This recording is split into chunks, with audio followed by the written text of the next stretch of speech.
ተፈጠረ?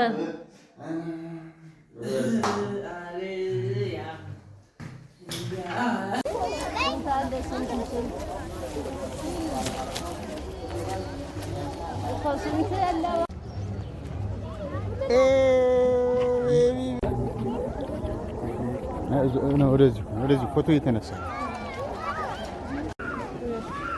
ከናግሮ ብዙ ያቀና ወደ ኢየሩሳሌም ወጣ። ወደ ቤተ ፋጌና ወደ ቤታንያ ሙሴሌ ወደ ደምሳለው ተራራ አጠገብ በደረሰ ጊዜ ከደቀ መዛሙርቱ ሁለቱን ላከ።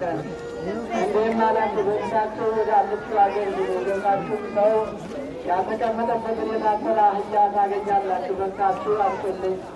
ለምን ትመጣላችሁ የሚላችሁ ሲኖር ጌታ ይዘዋል በሉ። የተላኩትን ሂደው እንዳላቸው አገኙ። አህያውንም ፈቱ። አህያውንም ሲፈቱ ባለቤቱ ሚገኑ ለምን ትፈታላችሁ አሏቸው።